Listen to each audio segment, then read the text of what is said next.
मेरे प्यारे दोस्तों, आप सबों को मेरा प्रेम पूर्वक नमस्कार। दोस्तों, आज के इस वीडियो में हम बताने जा रहे हैं भगवान कृष्ण को भगवान विष्णु के 8वें अवतार के रूप में और अपने आप में सर्वोच्च भगवान के रूप में पूजा जाता है। वह करुणा, कोमलता, प्रेम के देवता हैं। तो आइए जानते हैं श्री कृष्ण के मुख से निकले कुछ अनमोल वचन। वह सब कुछ करो जो तुम्हें करना है, लेकिन लालच से नहीं, अहंकार से नहीं, वासना से नहीं, ईर्ष्या से नहीं, बल्कि प्रेम, करुणा, नम्रता और भक्ति के साथ। भगवान श्री कृष्ण इस अनमोल वचन के माध्यम से कार्य करने की नीयत का उल्लेख करते हैं।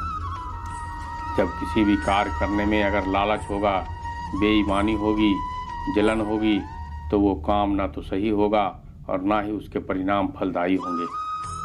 जो व्यक्ति कामी प्रवृत्ति का होता है, जिसके मन में लोभ होता है और जो अत्यधिक क्रोधी स्वभाव का होता है, उसके लिए नर्क के द्वार सदैव खुले होते हैं। अर्थात ऐसे व्यक्ति का तो सिर्फ नर्क में ही जगह मिलती है। भगवान श्री कृष्ण ही इस सृष्टि के पालनहार हैं।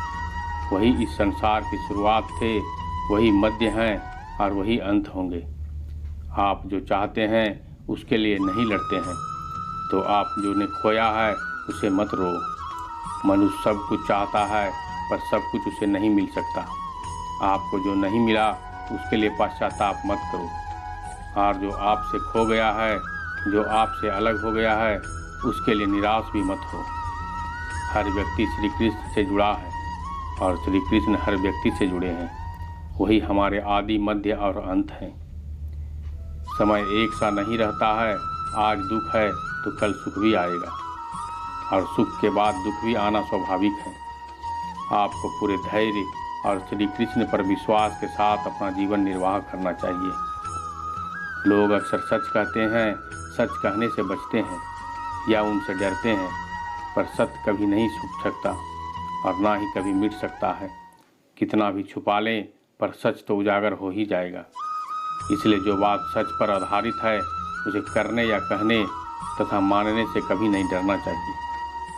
लोग अपने शरीर की सुंदरता को बनाए रखने के लिए अपने आप में लगे रहते हैं, पर आत्मा की सुंदरता शरीर की सुंदरता से कहीं ज़्यादा महत्वपूर्ण है। शरीर तो नश्वर है, मिट्टी में मिल जाना है, पर आत्मा अमर है। इसलिए आत्मा की सुंदरता पर ध्यान दें। जो होता है अच्छे के लिए होता है। कभी कभी विपरीत परिस्थितियाँ भी हमारी वर्तमान स्थिति को अच्छा करने के लिए आती है। मन चंचल होता है या इधर उधर भागता है और किसी भी कार्य की एकाग्रता का दुश्मन है। लेकिन यदि ये वह व्यक्ति के बस में हो जाए तो इससे अच्छा कोई मित्र नहीं है। मन को एकाग्र करना जरूरी है। बस थोड़े से प्रयास और अभ्यास की ज़रूरत होती है। मेरे लिए ना कोई घृणित है और ना ही कोई प्रिय है, ना कोई निर्धन है और ना ही कोई धनी है। बस जो भक्ति भाव के साथ मुझे याद करते हैं, मैं उनका हूँ और वो मेरे हैं। श्री कृष्ण उन्हीं के हैं जो कृष्ण के हैं। भगवान तो बस प्रेम भक्ति के भूखे हैं। जो भी उनकी भक्ति में लीन होता है, जो भी प्रेम से उन्हें याद करता है, वो सदैव उसका कल्याण करते हैं। जब भी आप कोई बुरा कार्य करते हो या अच्छे कार्य करते हो, आपको लगता है कि मुझे कोई नहीं देख रहा, तो यहाँ श्री कृष्ण कहते हैं कि तुम जो कुछ भी कर रहे हो, मेरी दृष्टि सदैव तुम पर है।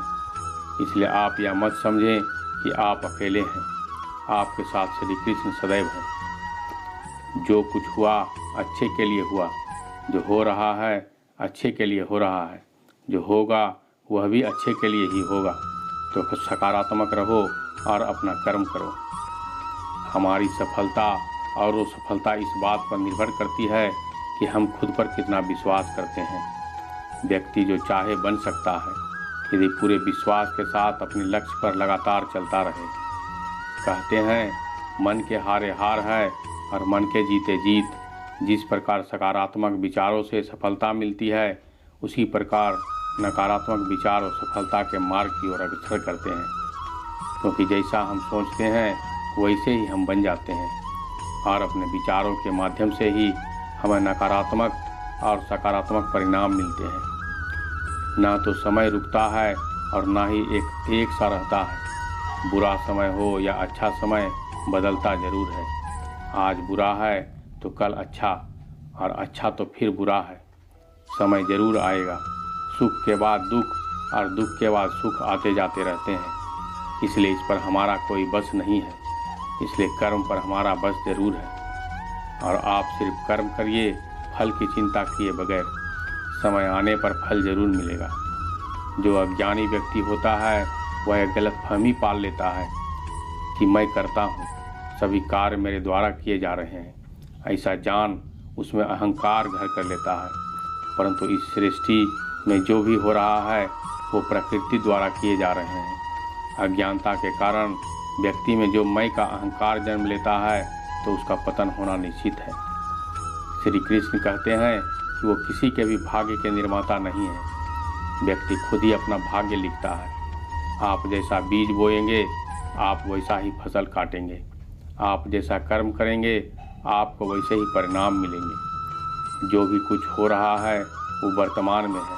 जो बीत गया वो नहीं आएगा, और जो आने वाला है उसकी चिंता नहीं, बल्कि खुले हाथों से उसका स्वागत करें। मन उन लोगों के लिए दुश्मन की तरह काम करता है जो इसे नियंत्रित नहीं करते हैं, और जिसने अपने मन को जीत लिया उसके लिए मन सबसे अच्छा मित्र है। अच्छाइयों की रक्षा के लिए, दुष्टों के विनाश के लिए, धर्म की दृढ़ता से स्थापना करने के लिए मैं युगों युगों से जन्म लेता आया हूँ, और आगे भी इसी तरह लेता रहूँगा।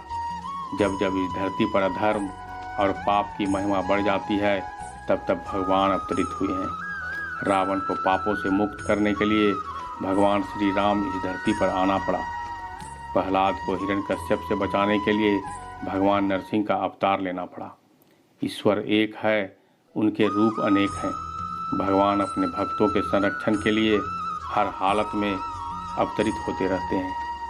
आत्मा वह पवित्र स्थान है जहाँ भगवान का वास है। और अगर आत्मा का वासना, क्रोध जैसे गंदे विचारों से भरे होते हैं, आत्मा रूपी मंदिर ईश्वर से, आशीर्वाद से खाली हो जाता है। जहाँ ईश्वर का वास नहीं होता वह नरक के समान होता है। मनुष्य अपने विश्वास के परिणाम स्वरूप ही बनता है। जिस तरह से वह यकीन कर लेता है उसी तरह वह बन जाता है। अगर आप किसी एक विषय को अपना लक्ष्य बनाकर उस पर सतत चिंतन मंथन करते हैं तो निश्चित ही आप उसको हासिल कर लेते हैं। इसके लिए आपको उस विषय को स्वीकार करना होगा, उसको मानना होगा। एक बार जब उसे खो जाएगा तो फिर वो बन जाएगा। असली खुशी की कुंजी यही है कि अपने मन से यह इच्छाओं को, बोझ को हल्का कर दो। केवल एक, अगर मेरी कोई इच्छा ही नहीं तो मुझे किस बात की चिंता। किसी के पास कुछ होने के और मेरे पास ना होने से दुख इसलिए होता है क्योंकि मैंने भी उस चीज़ को दिल से लगाया जो मेरे पास नहीं है, और वह मैंने किसी और के पास देखी। जिस दिन मेरी इच्छाएं खत्म हो जाएगी, मेरी सारी चिंताएं खत्म हो जाएगी। अगर कुछ मिल जाए तो खुशी का ठिकाना नहीं, अगर कुछ ना मिले तो दुख का पहाड़ टूट पड़ता है। ये हमारी चाहत ही तो है जो परिस्थितियों के अनुसार हमको बार बार विचलित करती है। क्यों ना कुछ ऐसा किया जाए जिनसे हमारी सारी चाहत खत्म हो जाए। फिर कुछ मिले या ना मिले हम निराश नहीं होंगे। भगवान श्री कृष्ण बुद्धि और प्रेम के प्रतीक हैं। बचपन में श्री कृष्ण ने अनेक रासलीलाएं की थी। भगवान श्री कृष्ण की 16,000 गोपियां होते हुए भी उन्होंने अपनी मर्यादा को बनाए रखा। यह उनके भगवान होने का प्रतीक है। फिर जब महाभारत का युद्ध हुआ तो कुरुक्षेत्र में दिए गए गीता के उपदेश आज